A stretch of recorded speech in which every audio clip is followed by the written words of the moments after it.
Channel रंग बिरंगी दुनिया में आप लोग का एक बार फिर एक नई वीडियो के साथ बहुत बहुत स्वागत है। तो आज नवरात्रि आने वाली है। आगामी 30 मार्च 2025 को चैत्र मास के नवरात्रि का पहला दिन है, यानी कि परिवा है, और उसी दिन हिंदू संवत से हमारा नया वर्ष भी शुरू होता है। तो आइए जानते हैं नवरात्रि के आने से पहले हमें क्या क्या तैयारियां करनी है और कौन से काम हमको नहीं करने चाहिए नवरात्रि के दिनों में। सब कुछ जानने के लिए बने रहिएगा हमारी वीडियो में अंत तक। नवरात्रि की तैयारी के लिए या देवी सर्वभूतेषु मातृ रूपेण संस्थिता नमस्तस्यै नमस्तस्यै नमस्तस्यै नमो नमः। नवरात्रि की तैयारी के लिए सबसे पहले घर की सफाई करें, पूजा सामग्री इकट्ठा करें और घट स्थापना के लिए आवश्यक सामग्री तैयार करें।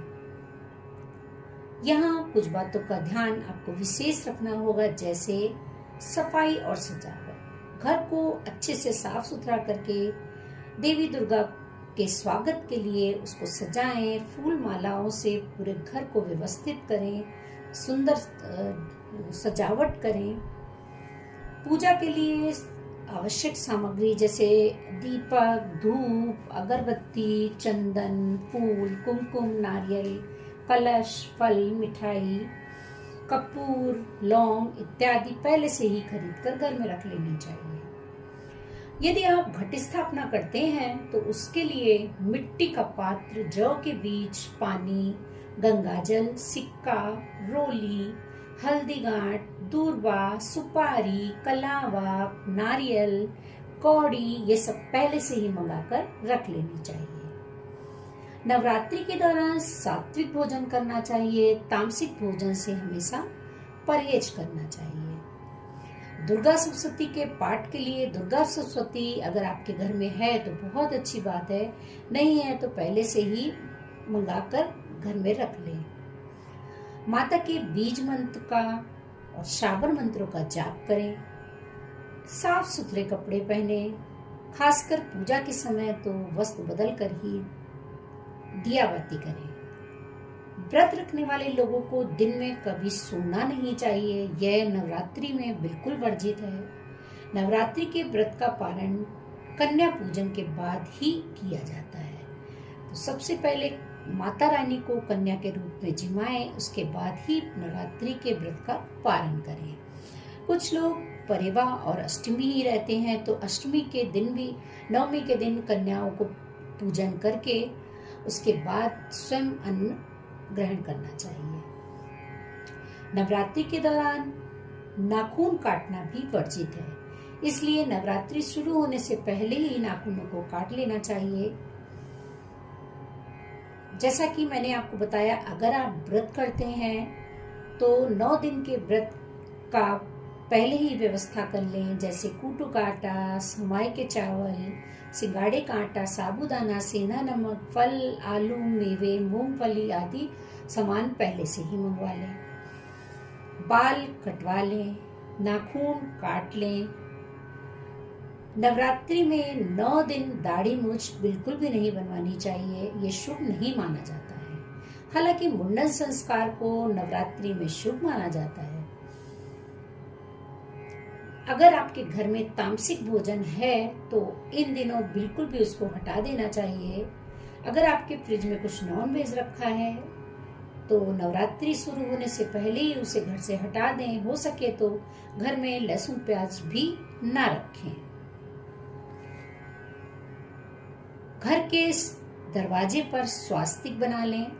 नवरात्रि शुरू होने से एक दिन पहले अपने मुख्य द्वार पर माता के स्वागत के लिए स्वास्तिक बना लें। पूजा घर में जहां माता को स्थापित करना है उस चौकी के आगे भी स्वास्तिक बना लें। नवरात्र शुरू होने से पहले ही अच्छे से अपने घर की सफाई कर लें। अच्छे से सफाई करने पर ऐसी मान्यता है कि गंदे माता को विराजमान करने से भक्तों को माँ की कृपा नहीं मिलती है। घर की सफाई करने के बाद घर का शुद्धिकरण भी जरूरी है। सफाई के पूरे घर में गंगा जल का छिड़काव जरूर कर लें, इससे आपका घर पवित्र हो जाएगा। इसके अलावा कलश स्थापना की भी तैयारी एक दिन पहले ही सारी कर लें। कपड़ों का इंतजाम। नवरात्रि में रंगों का भी खास महत्व होता है। इस दौरान गहरे या काले कपड़ों को हटाकर 9 दिन के हिसाब से साफ कपड़े पहनने की व्यवस्था कर लें। अब जानते हैं कौन से ऐसे काम हैं जिन्हें हमें बिल्कुल भी नहीं करना चाहिए। पहला, कन्याओं का दिल न दुखाएं।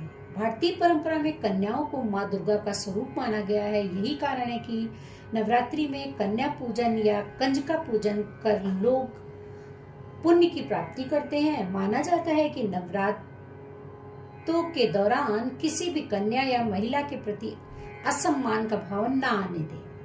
शास्त्रों में यहाँ तक कहा गया है कि यत्र यत्रास्तु पूज्यन्ते रमते तत्र देवता। किसी भी कन्या का अपमान होने पर माँ दुर्गा नाराज हो जाती है।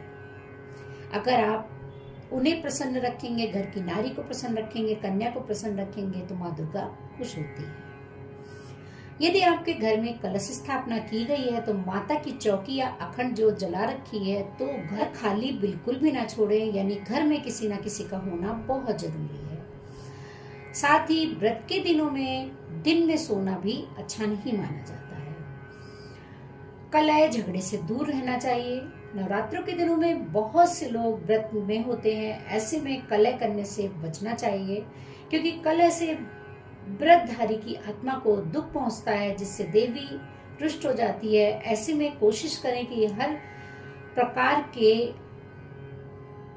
वाद विवाद से दूर रहें। श्री रामचरितमानस में भी ऐसा कहा गया है कि जहां सुमति तहां संपत्ति नाना, जहां कुमति तहां विपत्ति निदाना। तो हमें लड़ाई झगड़े से बचना चाहिए, इससे लक्ष्मी नाराज होती है। धार्मिक बातों में मन लगाएं। माना जाता है कि व्रत करने वाले को नवरात्रों के 9 दिनों तक अपना समय फिजूल की बातों में न लगाकर धार्मिक ग्रंथों का अध्ययन करना चाहिए। इन दिनों दुर्गा चालीसा या दुर्गा सप्तशती का पाठ कर सकते हैं। जैसा कि मैंने पहले बताया, लहसुन, प्याज या तामसिक भोजन इन दिनों पे बिल्कुल भी नहीं करना चाहिए। सात्विक भोजन करना चाहिए। आहार, व्यवहार और विचार में आपके सात्विक होना बहुत जरूरी है, तभी नवरात्रि का व्रत पूरा माना जाता है। आप इन दिनों प्याज, लहसुन और मांस मदिरा का सेवन न करें। नवरात्रि के दिनों तक पूर्ण सात्विक आहार लेना चाहिए। काम वासना से दूर रहना चाहिए। इन दिनों अपनी काम भावना पर नियंत्रण रखना अति आवश्यक है। इन दिनों में महिलाओं और पुरुष दोनों को ब्रह्मचर्य का पालन करना चाहिए। माँ की पूजा अर्चना साफ मन से करने से ही माँ प्रसन्न होती है, इसलिए इन दिनों शारीरिक संबंध नहीं बनाने चाहिए। आशा करती हूँ आपको ये हमारी छोटी सी वीडियो पसंद आई होगी। ऐसी ही महत्वपूर्ण जानकारी को जानने के लिए हमारे चैनल से जुड़े रहिएगा। और अगर अभी तक आपने हमारे चैनल को सब्सक्राइब नहीं किया है तो बगल में लगी हुई घंटी के साथ हमारे चैनल को सब्सक्राइब कर दीजिएगा, जिससे ऐसी ही वीडियोस आपको सबसे पहले मिल जाए और आप उसका लाभ उठा सकें। जय माता की।